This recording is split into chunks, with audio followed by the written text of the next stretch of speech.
Good Black. In this tutorial video, we intend to get acquainted with one of the most fascinating technical analyses, namely descending and ascending, canals or downward and upward channels. Initially, I want to show you the process of analyzing an ascending channel and see how we can profit from a stock price chart in an ascending channel and what the process looks like. Look, right now on the price chart of the National Iranian Copper Industries Company with the symbol FMLI, I am seeing an area of an upward trend that is still ongoing. And at the end of the chart, this upward trend continues and is visible on the chart from a certain point onward when a downward trend ends and the stock enters an upward trend. Initially, the first thing I need to do is to identify those two areas where the trend is still upward, meaning from the beginning of the upward trend to the end of the upward trend. I can do this using vertical lines from this menu and the Report tab. Well, I know from this point a downward trend has ended and an upward trend has started for me. To show this area, it's enough for me to place a vertical line here. Well, I will change this line to a color, for example, to this color and with a thickness of 6. I will make a copy of this same line and use it for the end of my area. That means I will also place my line, it is at the end of this area here. Note that when I am showing the end of this area, this is for cases where you want to learn about upward channels in the middle of the chart. But here, because we are at the end of the stock's price chart, what does this mean, dear ones? It means the chart might still have its trend, but we want to predict the future of the chart. So I can choose to place this line here or not. But if you want to use an upward and downward channel as practice in the middle of the stock's price chart, you must also place the end line. Well, here, I see a price chart that has an upward trend, then it has dropped again. Upward trend, then a drop again. Upward trend, then a drop again. And these fluctuations have naturally occurred on the stock's price chart. So I can label and identify any part of the price chart where it has dropped. And from that area onwards, a support has formed on the stock's price chart, which has caused the chart to take on an upward trend again. For this, I go to the Shapes tab and select the Label option from the Shapes tab. And on all areas of the stock's price chart where support has formed, I actually type a support label here. Now here, I have a support in this area. Exactly on this area, I can see this support here where support has been established on the chart and the stock has resumed its upward trend. It has come back to this area where support was created again. The stock has grown again. It has dropped down here again. It had support in this area and the upward trend has resumed. Again, it had support in this area. It went up again. It had support on the support area. And these supports continue and are showing themselves in different parts of the chart. When this happened, I must connect the geometric location of the most supportive points with two conditions. That means I need to draw a line. This time I use the line segment from the Shapes tab. I need to draw a line that firstly passes through the most of these supports. And secondly, the second condition is that this line should not be too inside. Look, dear ones, now I will change the thickness of this line. For example, I will make this line blue. Turquoise, blue, with a thickness of 6. See if I extend this too far forward. Firstly, it connects fewer supports. It's the same in this area as well. But the further back it is, I see my channel as a wider channel, where the connection, in fact, the price chart of the share is more logical. Because if the chart sticks too much, and this line sticks to the chart, it constantly gives me false signals. So I place this exactly on areas where there are the most supports. Right here it has exactly 4 supports, following the line that I have drawn. Therefore, the line's position is appropriate. Dear friends, when you draw this line, it means that I call this line the trend line or trend line, which is a crucial tool in technical analysis. It helps in identifying the direction of the market trend and is often used by traders to make informed decisions. This is my trend line on the price chart. Well, previously in my tutorial video, I explained how to draw an ascending channel. And now, in this video, we are drawing an ascending channel together on the software. Once you have drawn the trend line, you should now look at the resistances, meaning the resistances that have formed here, which indicate that at certain points, the chart has been pushed downwards, experiencing a decline. To do this, I come, in fact, once again from the Label tab, this time showing the points where I see resistances in that area. I am seeing resistances. Of course, we can actually even these resistances. We can edit the shape, or for example, change its color or thickness. I made the resistors red. Well, sometimes when you double click, the chart jumps and moves left and right. You can easily bring the chart back to the desired space and from top to bottom again.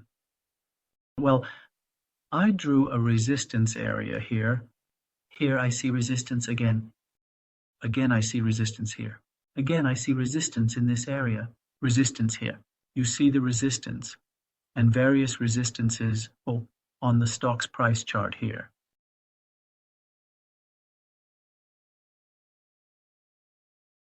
Well, when you have done this, to draw the next line, which is actually our channel line or canal line, you just need to use a segment of another line from this segment. Draw another line segment and place it right next to this blue line. Why? So that you can manually draw a parallel line to this line with the correct scale.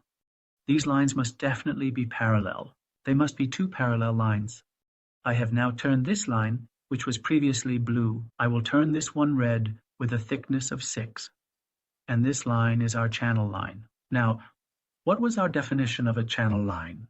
We previously said that a channel line is a line parallel to the trend line, but is obtained from the mechanics of connecting the maximum number of resistances. So, after I drew this line and the slope and angle of the line are completely logical and correct, I just need to extend it and move it upwards to intersect the maximum number of resistances. Let me explain something here, guys.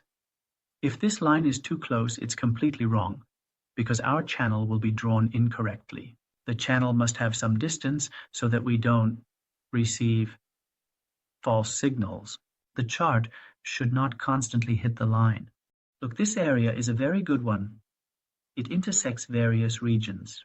This area can be a really excellent area because we are actually seeing the highest number of regions connecting 3 resistances here. 4 of these resistances are also close. We even have a resistance area here. That means we are seeing 5 resistance areas here that actually intersect. All right. On this area, or even a bit higher if I take it, yes, I think this area is really good for drawing this channel. Here, with the line I've drawn, I'm actually naming it as well.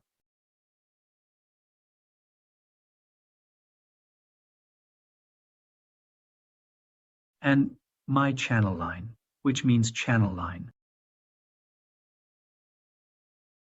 All right, I've drawn the channel line, dear. I've drawn a trend line and a channel line. Now, with drawing this trend line and channel line, what have I drawn, kids? I'm naming it here as a ascending channel or an upward channel.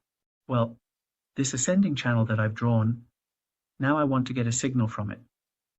To get buy and sell signals, when your price chart first hits the bottom of the ascending channel, here we have a support that we can also place here. When it first hits the bottom of the ascending channel, what is that, kids? It's a buy signal. I call this one, I name it a buying signal.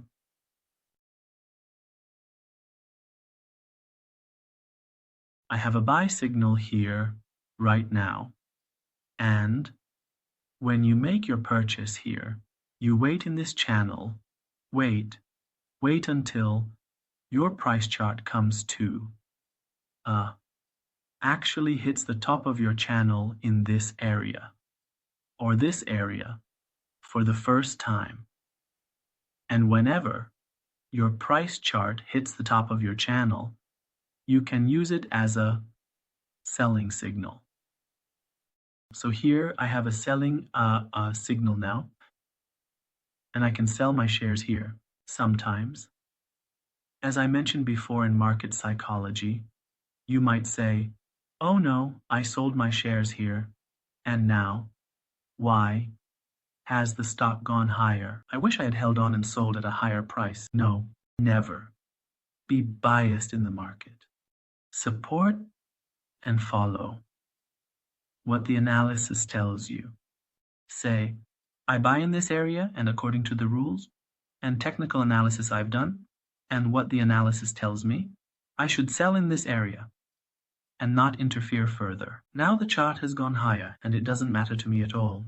What matters is that now, you see, using the lines of change, I bought in this area and sold at this price. That means I gained a 37% profit from the stock with this analysis, and then I don't pay attention to it anymore. You can do this again. Guys, see? You wait once more. What you learn from technical analysis is that when you buy a stock, make a profit from it and sell it, you shouldn't forget about that stock. Say, well, I bought this stock, sold it in this time frame and made this much profit from it. Well, so I should just set this aside and go after another stock. No, it's not like that. You can make various profits from a stock repeatedly. The important thing is to find the right entry point and the right exit point. Again, I wait. When can I use this stock again? When the stock hits the bottom of its ascending channel again. That means here. When it hits the bottom of this channel, I have a signal again. That means I have a buy signal. Here again, in this area, I buy my stock here. Where should I sell? Whenever the stock hits the top of the channel, I have a selling signal here again. I proceed to sell in this area. Where do I buy again? I buy here again. Where do I sell again? I am selling my shares here again. I sell my stock in this area. Look, guys, the attention you need to have is that from a certain point onward, your channel might now be telling me that this stock is at the top of its channel. Therefore, buying Camel A at this time frame that we are analyzing is not a good purchase. If you have the stock, you should sell it at this point. Let's proceed with selling it.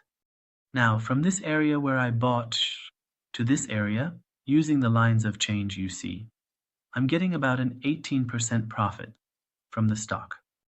Or in this area, I bought here and I'm selling here. I'm getting about a 19% profit from the stock here. At some point, the chart's decline breaks through your channel line and breaks out. The point where the channel line breaks out and is broken, that's where the lifespan of this upward trend ends. and you should no longer use the ascending channel and say that you won't use the analysis anymore.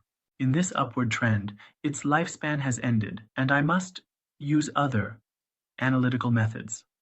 Therefore, the end of the lifespan of an ascending channel is when your upward trend gradually breaks out below the bottom of the ascending channel, and all the breakout rules we learned in previous videos apply.